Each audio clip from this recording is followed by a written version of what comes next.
ഇന്നത്തെ video 2 speaker sub woofer വരുന്ന tower സ്പീക്കറാണ് ഉള്ളത്.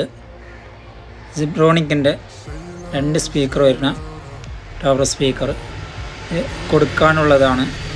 ആവശ്യക്കാരുള്ളവർ ഡിസ്ക്രിപ്ഷൻ ബോക്സിൽ ഇതിൻ്റെ നമ്പർ കൊടുത്തിട്ടുണ്ട്, അതിൽ ബന്ധപ്പെടുക. ഇതിൻ്റെ വാറൻറ്റി അടക്കം കഴിയാത്ത സ്പീക്കറാണ്. ഇതൊന്ന് ചെറിയൊരു ഡാമേജ് ഉണ്ട്, നിങ്ങൾക്ക് ഞാൻ കാണിച്ചത്. ഇതിൻ്റെ റേറ്റ് പറഞ്ഞാൽ ഒരു 17 റുപ്യോളം റേറ്റ് വരുന്ന ഒരു സ്പീക്കറാണിത്. നല്ല പവർ സ്പീക്കറാണ്. ഇതിൻ്റെ ഡാമേജ് പറഞ്ഞത് ഈ കേസ് ഒന്ന് പൊട്ടിയിട്ടുണ്ട്, ഒന്ന് താഴെ ഒന്ന് വീണതാണ്, അതിൽ പൊട്ടിയതാണ്. ബാക്കി ഒരു കംപ്ലൈൻറ്റ് ഇതിന് ഇല്ല. ഈ ചാനൽ നിങ്ങൾ ആദ്യമായിട്ടാണ് കാണുന്നതെങ്കിൽ ഒന്ന് സബ്സ്ക്രൈബ് ചെയ്യുക, ഷെയർ ചെയ്യുക. ഇൻസ്റ്റഗ്രാമിലാണെങ്കിൽ ഫോളോ ചെയ്യുക, ഫേസ്ബുക്കിലാണെങ്കിൽ ഫോളോ ചെയ്യുക, യൂട്യൂബിലാണെങ്കിൽ സബ്സ്ക്രൈബ് ചെയ്യുക. ഇനിയുള്ള അടുത്ത വീഡിയോയിൽ നിങ്ങൾക്ക് കാണാം.